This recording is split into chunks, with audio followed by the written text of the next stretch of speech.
Welcome to Her World Media, the platform that shines the spotlight on women who are making notable strides in the world as well as in their field of business. I am your host, Ray, and we are starting off the new season with yours truly. This will be the first episode of Women Making Strides for both our platforms, Her World Media and Chicago Talks. Today, I am accompanied by Brianna from Nashville, Tennessee. She is a nomadic spatial environmentalist, urban designer, and storyteller. Traveling seasonally, she immerses herself in ancient practices and the natural elements to create spaces that honor earth, guided living, and foster community connections. With the deep passion for aligning design with the rhythms of the earth, Brianna's work focuses on cultivating environments that promote sustainability, resilience, and cultural preservation. Guided by her belief in the power of ancestral wisdom and the interconnectedness of all things, Brianna founded Human Nature Studio, a platform for artist-led community preservation and earth-centered design. Her studio brings together creative practices and sustainable design principles to reimagine residential and public spaces, building bridges for collective healing and self-sustainment. Through her work, Brianna weaves solace into new avenues for collective liberation, empowering communities to reconnect with their environment and their heritage. I love that. That's so beautiful. Well, Thank you. hi. How are you? Hello. I'm doing well. How are you? I'm great. Welcome to the show. And thank you for joining me. I am excited, especially after you sent over your bio and reading a little bit about it. But I'm more so excited to dig deeper into what you have in store and what you're doing for the community. For sure. So, for my purpose as well as for others, can you tell me a little bit more about your story and how it came to be? Absolutely. So, hey, y'all. My name is Brianna. I'm I'm a nomad. So, I'm actually based in a couple of areas, but I'm born in Nashville, Tennessee. I was always a traveler. So, since 3 years old, I've been moving from the north to the south. And that's what kind of evoked this essence of home being more than just a physical space, but being a mentality and also being the essence of who we are. That's what our home is rather than the physical space. And then our physical space is to reflect who we are. So I studied music when I was young, just being in Baptist churches, doing dance and chorus, and spending a lot of time with my grandmother, who pretty much like raised me to be who I am. She is a Southern lady. She was always in the kitchen, always singing to me. And so that kind of brought about the essence of sound therapy and like healing through sound and frequency and just like the ambiance of things. She was a creator of ambiance, to put it short and simple for you. So yeah, that's basically what kind of drove me into spatial design. And then I went into university and I studied interior, human-centered design. I went abroad 2 times to the Caribbean, and I saw folks building homes out of mud. So in impoverished areas, they literally would build whole homes and communities, and then they would end up building it so well that the city would actually pull in electrical and Wi-Fi, and then they, boom, built their own neighborhood out of it. I'm not quite sure if they actually own that land or anything, but it really inspired me to tap in more into like earth building and community-driven developments. And that's what kind of reshaped my lens of residential design into urban planning and community development. Oh, that's deep.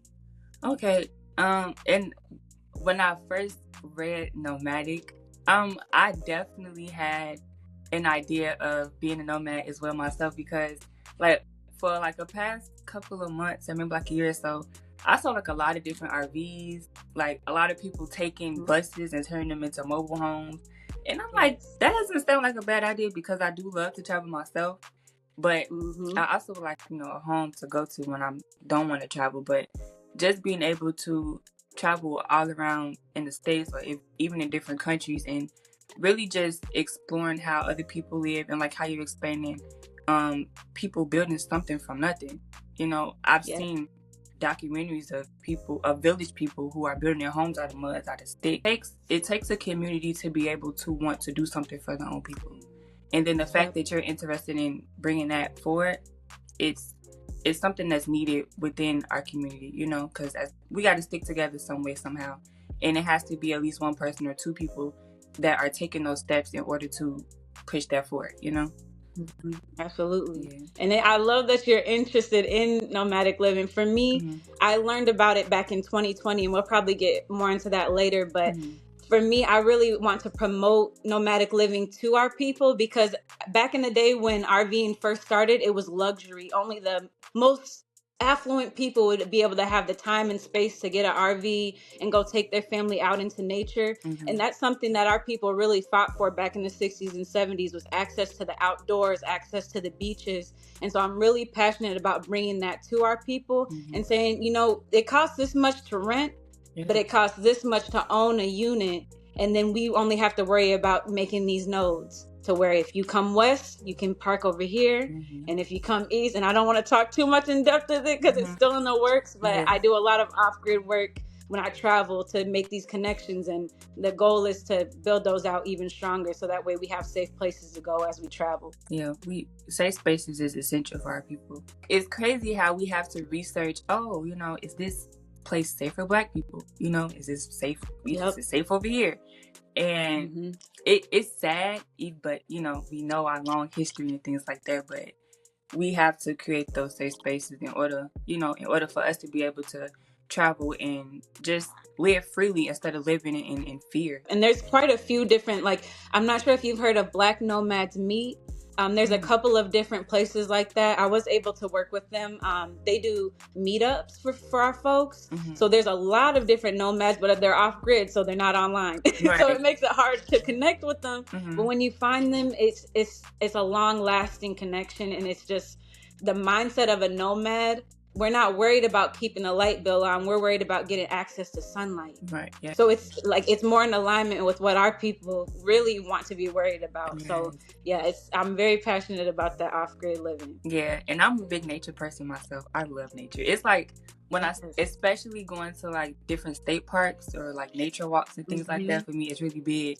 And it's like when I do that, it's like my battery is just like, it charges up so fast. I love it. It makes a world of difference. It really does. So speaking of nature, describe how nature is able to center you in times of need. Well, right now I got I hold this. So I have different crystals that I have with me. I have like tourmaline under my pillow so I can sleep at night. So I'm really into not only crystals, but sound frequencies, using different hertz to kind of reconnect with my body and my womb, and to tap into my creativity. So depending on what I'm designing, I may be going to the 20s because I really like to go in there for the music and just designing and stuff in that vibe, or I may need to have some nature sounds because I'm doing an eco village and I want to like get into that space. So it really helps me leave the physical and tap into the astral and really focusing on what that design is and pulling down the client's vision. That's what I really tap into. And then also how you were saying with the trail walks, like sometimes having all these conversations, you need to just refresh. So laying out in the sun with my stomach out and having the womb symbol over my belly button and just letting the sun come in, different things like that, that I can't really explain how it shifts me, but the refreshing, that's a really good way to say it. It just makes me feel clear and at home and less in survival mode. So yeah, there's a lot of different things that I do to stay connected. I noticed that in your hand too. I wasn't sure if it was a crystal or not, but I was like, maybe we should get into what it is. When I get on meetings with clients and things like that, it helps me stay clear. And if they have stressors or they have something that is really holding them back from getting to the solution, holding these crystals helps me stay grounded and not get wrapped up in what they're feeling at the moment. So yeah, it's helpful to help me stay in tune with myself and what my purpose is for the call. Since you've been using them compared to when you didn't have it, do you feel the difference between the two? For sure. Even like when I take breaks from them, like, like sometimes you can take up reading and then you leave the book on the shelf and you forget it for a minute and then you have to come back to it. That's the same thing with like all the different practices and modalities that I use. Sometimes I don't do the hertz frequencies at night and I can feel it over like a couple of weeks. I'm like, wow, I can't get to sleep, or I'm not dreaming anymore. I can't write down my dreams. I can't remember them. So it just really helps me get that clarity and that grounding. But sometimes I do. I'm a seasonal person. So as the seasons change, sometimes I don't need the crystals or I don't feel a calling to hold them. And then sometimes I really need them. So they're just like kind of like relics, or like your favorite necklace or something from a loved one. They're just like things to hold and remember. So I do have like affirmations that I speak into specific crystals, like my tourmaline to help me rest and have vision to see where I'm going, to get messages from my ancestors. I'll like tell to the crystal what I'm looking for. So it's kind of like a phone. It's always interesting for me to come across somebody who uses crystals. It's powerful. And even like limestone and stones that we actually, so for an example, Nashville is a big bowl, and it's all pretty much made of limestone. And people would think of that as just dirt, just stone, but that's also a crystal. So there's different elements within that limestone that we can use not only for like industrial or commercial purposes, Right. but we can like pull things up from the ground, like back in the day in ancient times when Egyptians were building the pyramids. They did that through sound frequency, water, and crystals. And so we have the ability to do those things now. And I'm really into Afro-Indigenous history as well, being from the Appalachian Mountains and from Tennessee. There's so much history in those hills there that hasn't been shared, that we have to find through modalities like this, through connecting to the ancestors and going deep into nature and getting those visions in that we just can't get from a textbook. The textbook can only tell you so much, but if you go see for yourself, it's a lot more information that you can find out on your own. Absolutely. When you found your studio, Human Nature, what was the inspiration behind it? So back in 2020, we all know what happened in 2020. In addition to all the craziness and being locked inside and everything, I had a passing in my family. My grandmother, the one I've been talking about, she's always been the light of my life, and she passed on and ascended in 2020. And so that literally just kind of broke me open in a way to where I had to restructure not only how I breathe, but what my purpose is, how I walk here, what my routines are day to day, like what's keeping me on this planet. It was really a deep moment there. And so I had to map out from the beginning, from scratch. And it started with nature for me. So it started with the directions, the elements, and just really tapping into sensations, human senses, learning about the clairvoyance, like clairsentience, like being able to see and feel things in the material and it reflecting spiritually through the ether. So it was just a big awakening when she left, or when she ascended. I feel like she downloaded a lot of information into me while she was transitioning. So that really started the studio. I topped out and I went off grid in 2020. I started doing van life, and I was traveling in a van and building out a tiny trailer. And that really kind of started shaping, okay, it's not just a interior design business, but it's providing access to space to my people, to our people, to explain how we have the power to design, not to gatekeep it, but to share the knowledge and have people feel inspired to design their own space and take up those public spaces as their own. It turns from either off-grid and vans and eco-villages over to kind of community initiatives. So we met through Bank for Liberation, and I helped them with the Recycle Reinvest. What did they have? They had a festival a couple months back that I helped them do creative direction on. So that's the type of thing I do with artist initiatives. So creatives will come to me and they'll have an idea, or they'll have a concept that they're wanting to have just more structured, so that way they can spread it out and make it just like redoing that same structure and making it simplified and streamlined for them. So that's kind of what that artist side of things looks like, is really where is that artist trying to go and what are they trying to do for the community? And then we create a program that's in alignment with that to help kind of bring them in funding or get them higher awareness in the community. So that's what I do on the artist side. And then on the eco village side, I meet with different people that are looking to be off grid, communities that are already off grid, and I help them with either their energy resourcing and getting them a nice system put together for sun gathering, for solar panels, or for water harvesting. I do a lot of site plans for folks. So if people I have this lot, we want it for 5 people. We want it to be fully off grid. We don't have any electrical. Then I help build them out a concept and help break down a budget, so then they can take that over to a contractor and get that built out. Okay, I'm glad we connected because now I'm thinking a little bit. Let's go. I'm telling you, it's time. Yeah, It's definitely time. especially with how the times are changing now.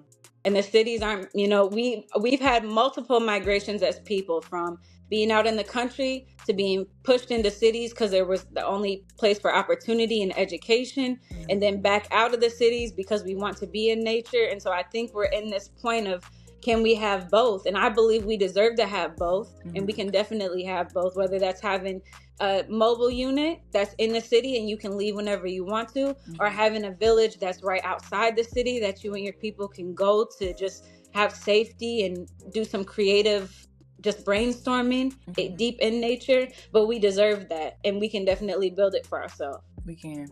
We do deserve it. We deserve a lot, but we ain't gonna tap into that right now. Right. What are some accolades that you are striving to accomplish with the work that you do in the next couple of years or now?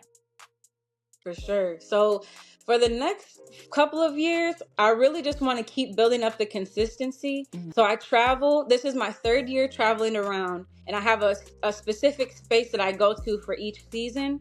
And I study ancient history there, trying to really dig up the Afro-Indigenous history, which is extremely difficult to do. If anybody's tried to research their ancestry, they know that they often say, oh, well, you came from a boat because your people were enslaved.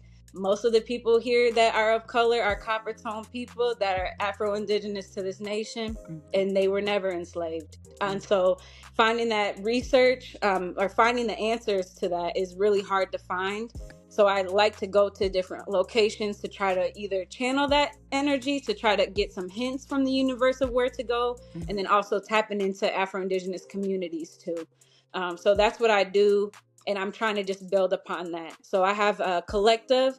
It's not mine, it's ours. There's 5 Afro-Indigenous women. It's called the Amina Collaborative, and we are getting together and building out that network that I'm talking about these living nodes where we can go for safety, whether it's coming to LA and working with some urban gardeners out here and being able to park for trade, or going to an eco village out in Santa Barbara or wherever the heck it could be, just creating those opportunities, supporting our people in different locations. So that's my goal, is to build that out. Build that out more. What are some places you've been thus far? So far, oh my goodness. My favorite place to go is New Mexico, Los Lunas, which is like a very strange small town. It's super strange. Like it's like it's a traveler town you kind of just go through. But I love going there, and I also love going to the southern region of Arizona. Super beautiful. The landscapes there and the sunsets there are amazing.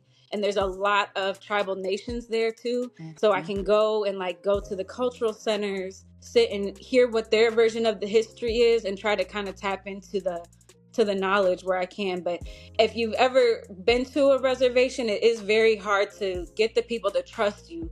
And so that's kind of where I have to build those connections by continuing to go back and continuing to provide resource and opportunity through my services, and just uplifting them, so that way they'll trust me more to share those insights. But yeah, it takes a lot of time to build those out. So that's my goal for the next couple of years. I've never actually been within their vicinity to, to see what their living is like. I mean, of course on TV you kind of get an idea, but it's completely different than when you're actually there.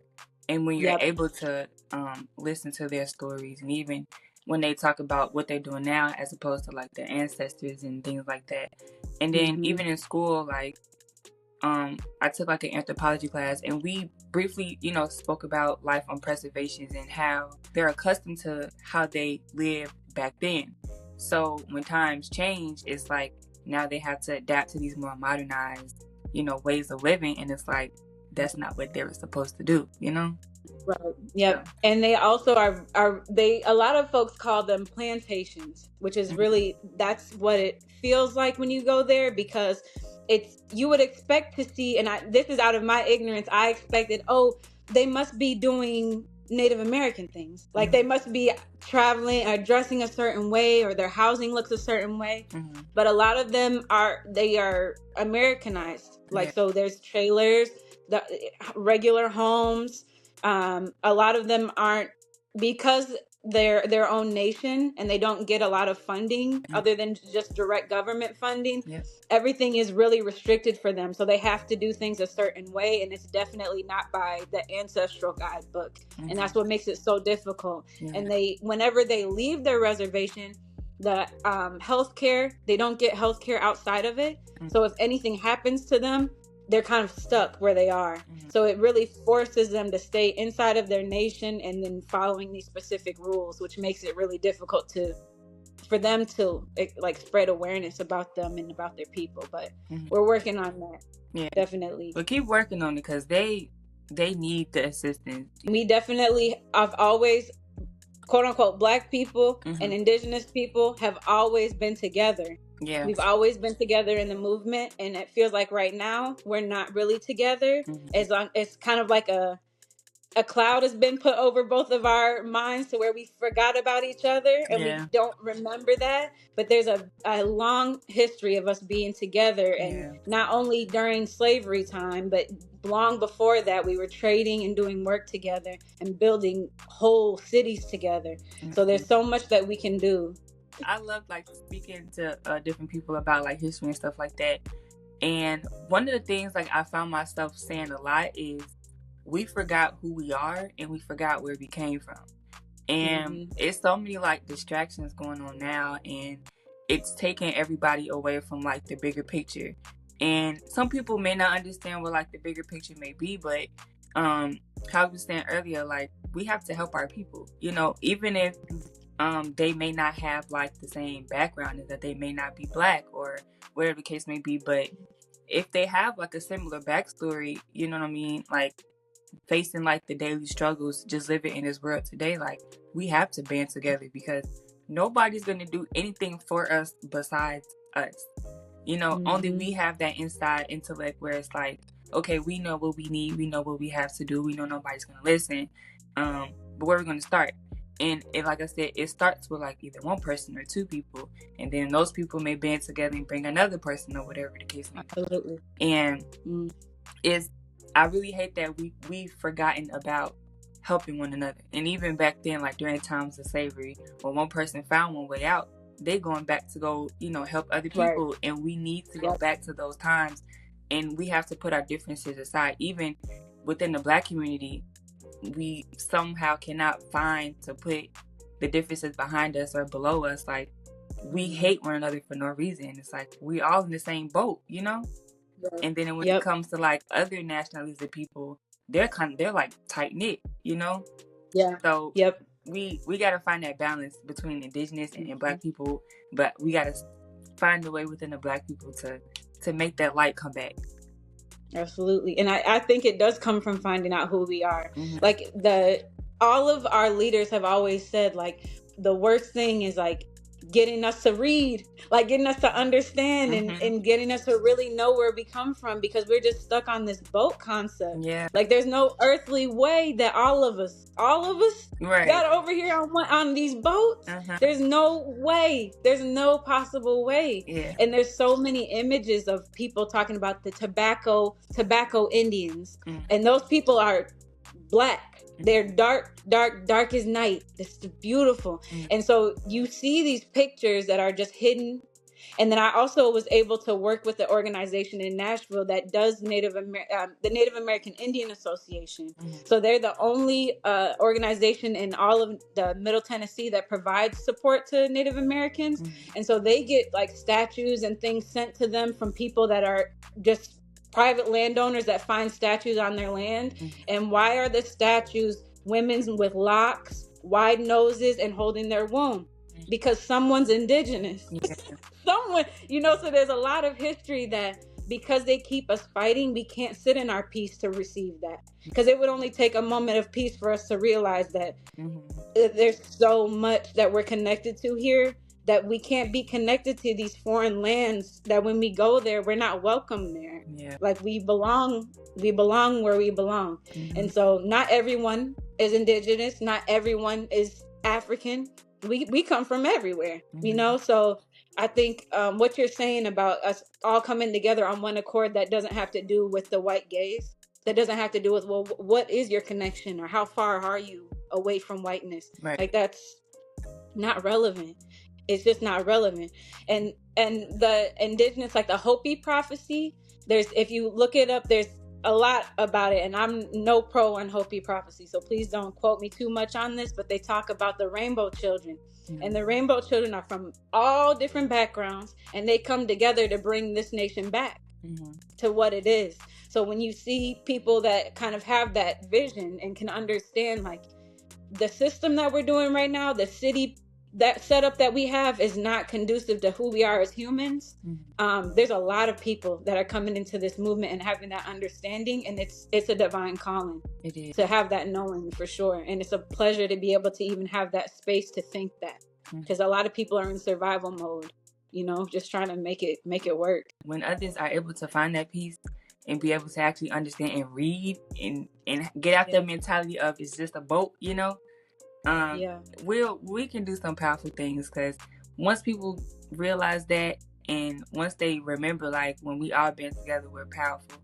And that's what I would say most of the world wouldn't want us to do. They don't want us to realize what we actually have, where we come from, who we are, because they know once that happens, it's over with. The whole dynamic is swapped. Yeah. The whole, what matters doesn't matter.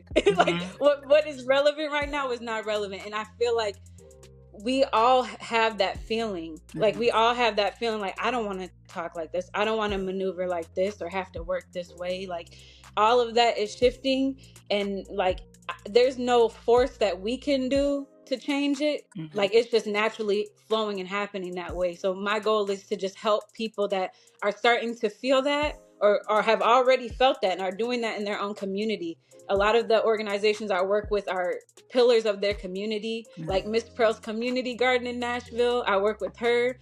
She feeds blocks. The kids come to her community garden and they find a safe space to talk through stuff. The woman is a light. She's got more energy than I could ever have. At her age, she's got so much energy, and she just inspires people to grow things and to learn about herbalism and all of that. And it's just, it has to come from within, and it has to come from the people that are there doing the work. Like, back in the day, we had women of the church that would have visions and would speak in tongues and would do all of these things. That is who we are. And that is like just a very small part of what we can do when we tap in. And not tapping into the God that we've been given to us, but the God that we feel like deep inside of us.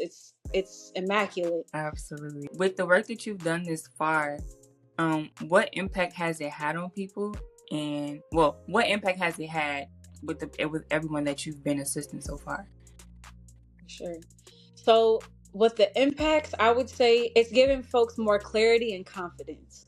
So I go in and I really just listen to what people have to say, what their creative vision is, and I help kind of pull together from what they have existing. I don't like to create new systems that feel good to me. That's not relevant. It has to be what is connected to the environment, what the people are saying they want, what the artists are saying they want. Because in my dreams and in my mind, the artists are the community leaders. The artists are the people that get the message from God and bring it out to the people, and then they take that frequency and become that frequency. So I love working with artists to make these community initiatives. And then, like with Jaffe, with the Recycle, Reinvest, and environmental justice, these are formerly incarcerated, formerly justice impacted artists that are leading youth and community into learning about what is environmental justice, what is redlining, how do we fix urban situations like this. North Nashville is one of the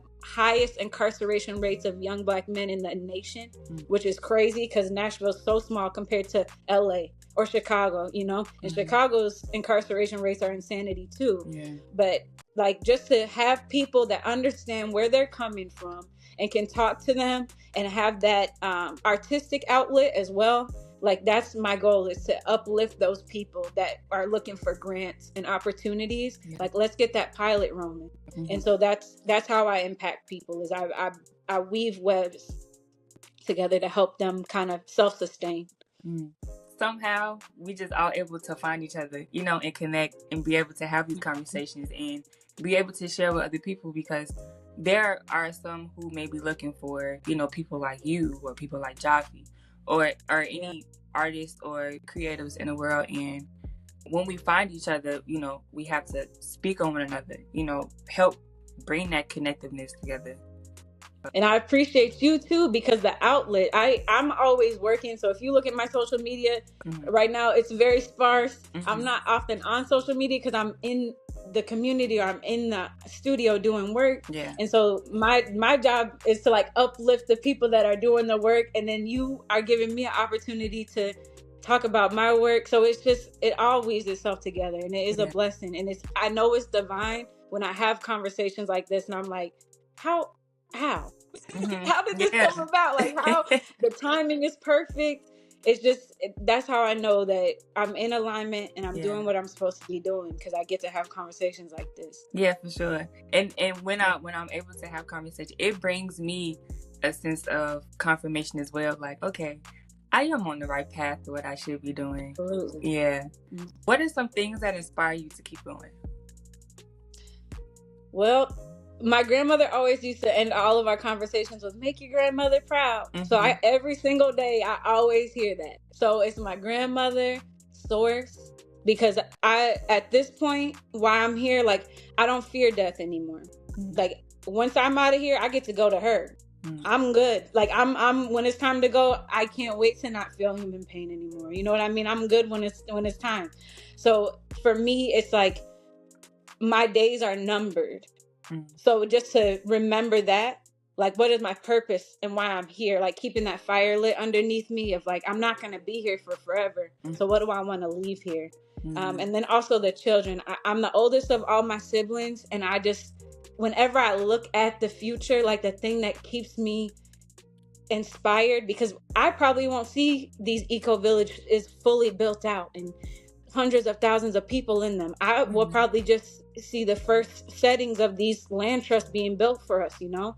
But seeing these children laughing at the parties and, oh my gosh, that's cool, or like talking to a leaf, and like really talking to them, like really like having conversations, that it inspires me. I don't have any children, but like, if I don't have the opportunity to have any, I want to like give everybody gifts. Like, I want all the kids to feel inspired and just empowered by their thoughts and their dreams, because we need to hear those. And they've always been like silenced. Like, for us, like our age group growing up, like, if we had an idea, it wasn't cool, it wasn't popular, it wasn't good to talk about it. Like, stay in alignment with the norm, you know. And so I was always kind of an outlier because of that. In addition to being a traveler, like, I was never in a group or a clique or something like that. But these kids right now, these kids seem different. Like, they don't seem clicked up. They seem like they're in their own space, coming up with their own words and everything. So they inspire me. I'm excited to see what they do. It starts with the children, and then especially like how you said, like, when we were kids, you know, we weren't really like, we were silenced a lot. You know, if we had something to say, people were like, oh, what are you talking about? That's weird, you know? And when you're a child, like, when you hear things like that, it kind of deters you from what you want to do, because it's not normal, you know. And then when they're able to have that community of people who are encouraging them and most importantly, empowering them to do different, to be different, to think different, and it helps them a lot when they grow up. And especially if they don't have that support at home, when they get it from outside, I feel like that's what brightens their light to make them want to keep going and doing the things that they do.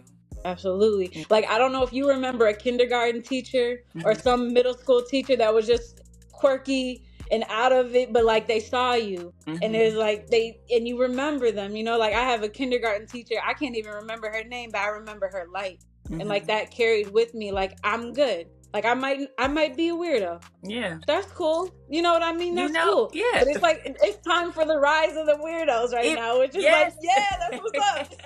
That's what's up.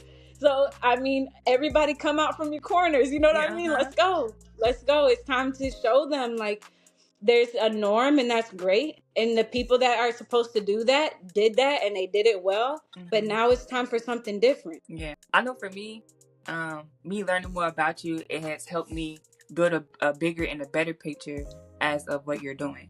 So if someone walked up to you and they asked you, what is it that you do? How would you describe how would you describe the work that you do that would make them want to gravitate more towards you? So when folks ask me what I do, I tell them I'm a spatial environmentalist, which is not a very good way of saying it because that's like weird terminology, but that's the best way I could come up with it. So I help people design spaces, whether it's designing community spaces or designing artist spaces or even homes and residences or a box. I live in a tiny trailer that is 10 foot wide. It's very small. So I help people either if they need somebody to talk or consult about minimizing, or they want to go on the road, getting your safety measures together, creating your traveling business or studio systems. You know what I mean? So there's a lot of different things that I do. So I like to like just simplify it as like a creative haven. If there's something that you need and some type of consult or support that you need, if I can't give it to you, I can definitely lead you in a direction to some people that are like pros at what you're needing. Okay. And also that are in our community too, because my number one goal is like keep the money here. Let's keep the money flowing and going inside of our community. Snaps for that. Always.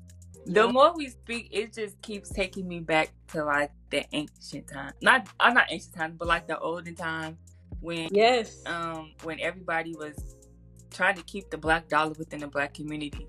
Especially like when we had Black Wall Street, that was like the most immaculate thing that we had. When they set that example of us coming together and banding together, that we can do a lot of great things if we all have that mindset, and if we're able to, which I say this a lot, emancipation from mental slavery. If we are able to help one another get out that mindset and be able to be, even though we're free, but most people are not free within their minds. So they still have that slave mentality of, oh, because we're Black, we can't do this and we can't do that. But if you look back then in the times of MLK and Malcolm X and even Harriet Tubman and even more people that came before us, they understood the circumstances. They knew it would be consequences. They knew they might die if they continue to do these things. However, they still took that leap of faith to help our people because, like we said earlier, nobody's going to help us besides us. Only we understand our struggle and where we come from and what we can do if we all put our minds together. And it's, for me, like, it's a beautiful thing to see other people who still believe in us, you know, as us, you know what I mean? And even though it's going to be a lot of others who are just like, oh no, they can't do that and they can't do this. But as long as we close out that noise and we still take that walk as far as helping each other and building something for us that we can leave for our legacies to come.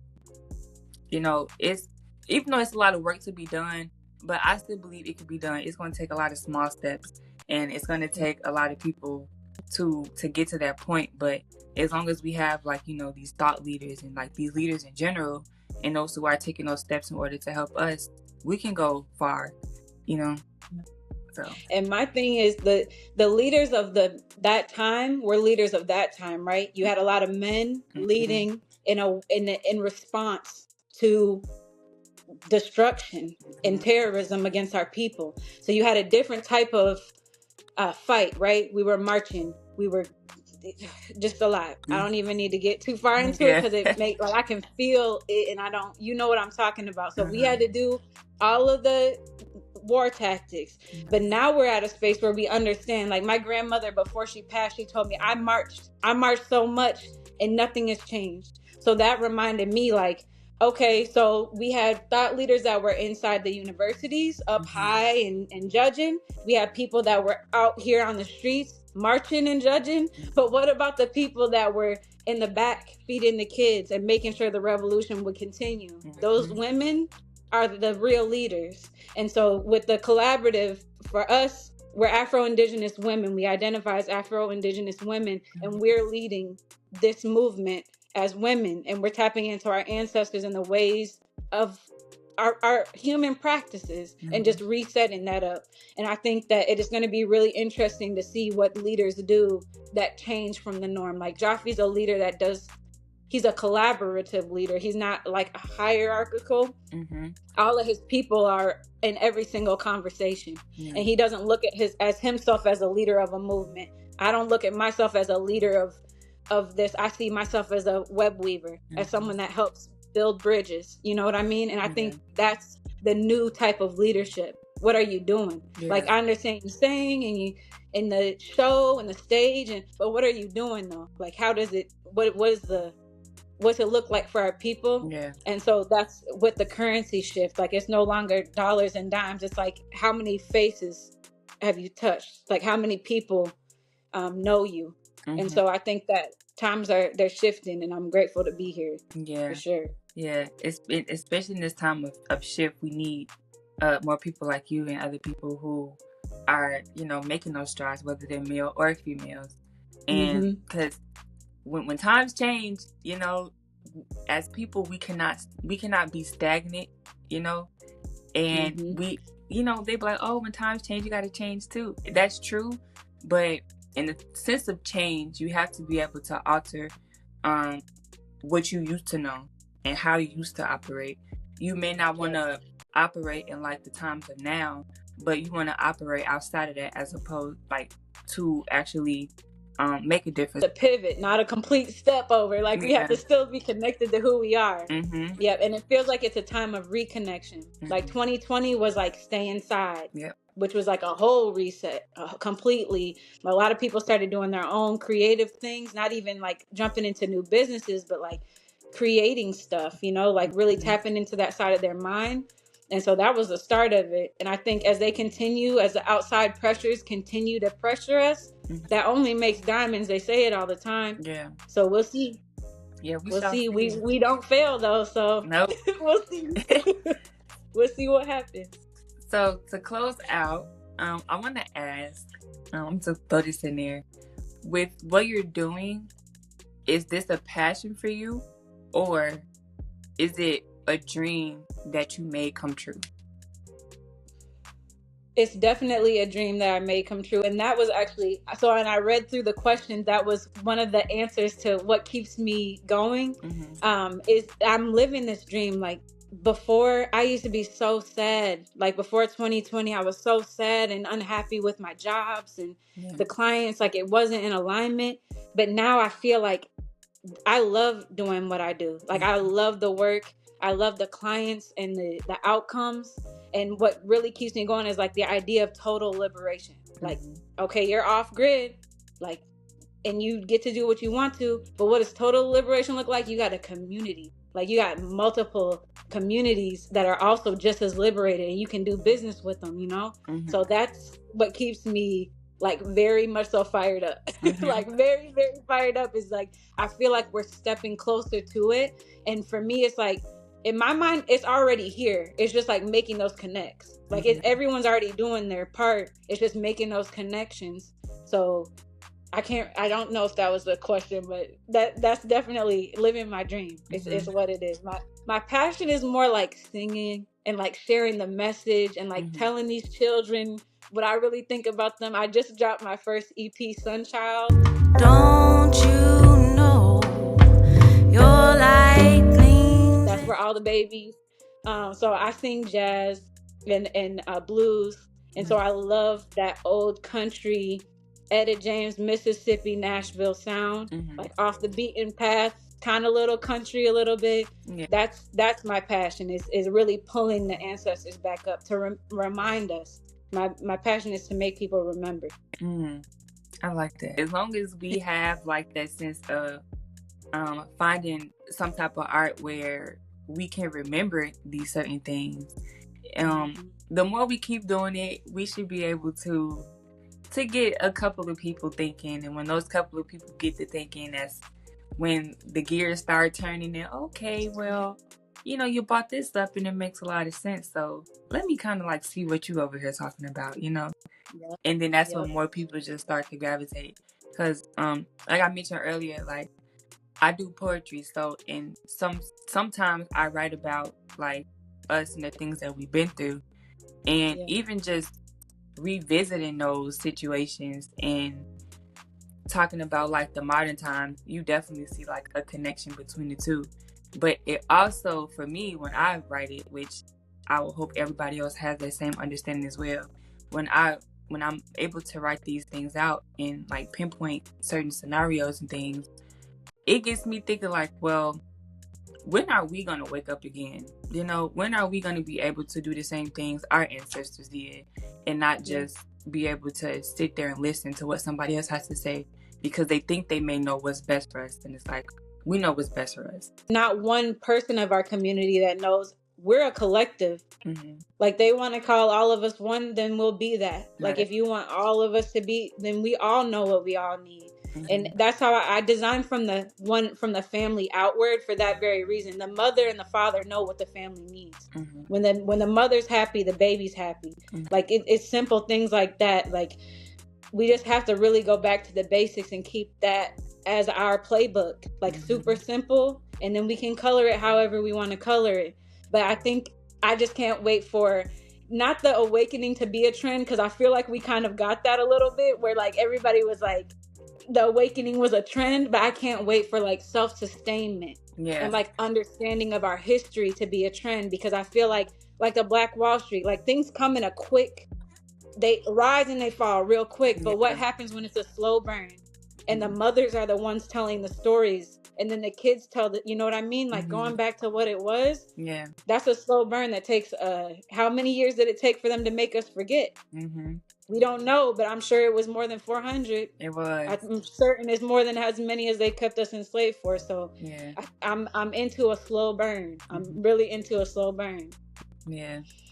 And the fact that you said like, oh, the awakening was a trend, it was, and it was, it's, you know, especially during like the BLM movement, it was sad to see that it was a hashtag. It was, like you said, it was a trend, and it's like, well, why can't this just be an everyday thing? Why do we have to go through something traumatic as losing somebody, and now all of a sudden we care, and then when that's over, we start caring about celebrity gossip, celebrity drama.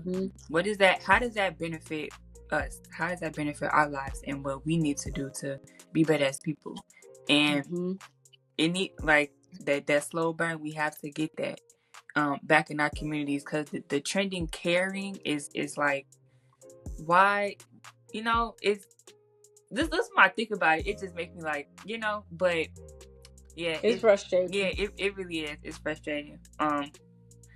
That we have to find something that will make people care, and just keep that going and keep that slow burn. People are still, I mean, in Georgia and in all the southern states, people are still getting strung up. Yeah. Like, people are still dying, being hung up. So it's really interesting that these people getting shot matters, but all of our incarcerated brothers and all of our incarcerated sisters, that's irrelevant.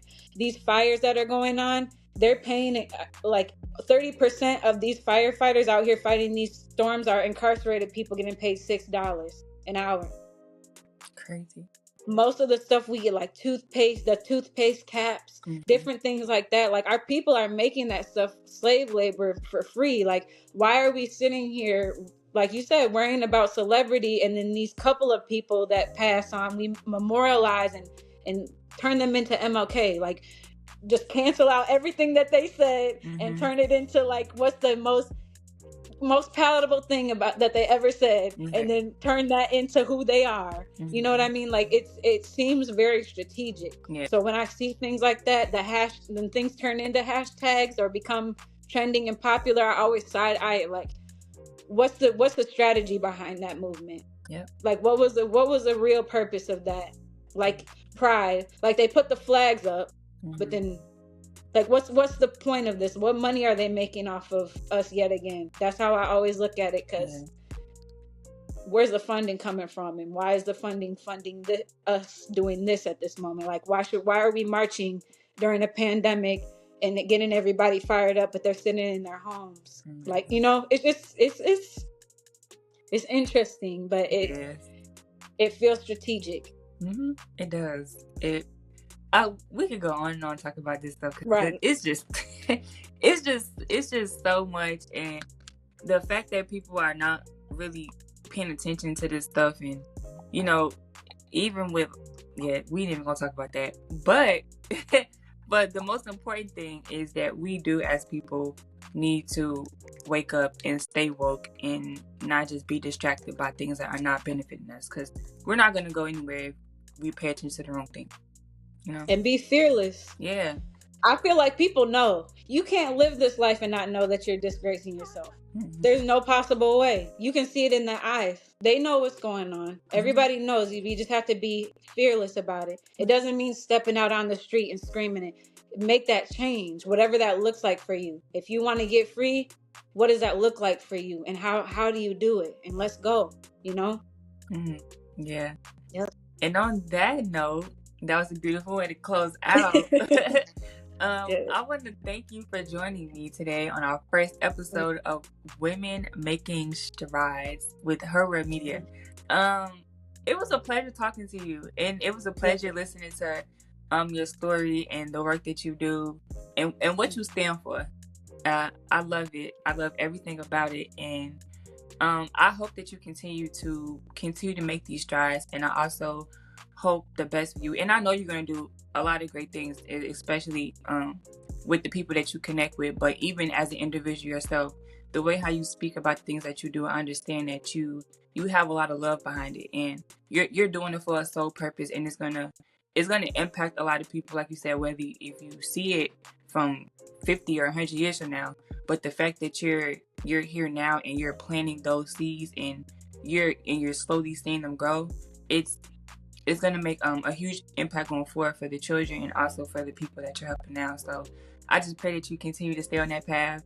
And even though I know that it's not going to happen, don't let anybody distract you or let any outside noise flood your ears. I just pray that you keep going and keep your head straight and keep your grandmother's voice in your head, because you're going to do a lot of great things. Thank you. Thank you. And thank you for this opportunity to talk with you. I know we're going to be talking more. Yeah, I already know. For sure. And I'm already thinking about this trip to Chicago. I'm already thinking like summertime. So we'll definitely be in touch. And if there's anything you ever need, please do let me know. Like, it was a really an honor to talk with you and to be able to be the first one on this season. Like, I'm feeling really, really excited about that. So thank you so much. No problem. Yeah, like we're definitely going to keep in contact. For sure. Yep. But I want to thank you. I want to thank you again for your time and your words. It was touching, and I hope there are other people who take heed to the conversation that we had, and they are making those strides and wanting to make a difference within their community as well.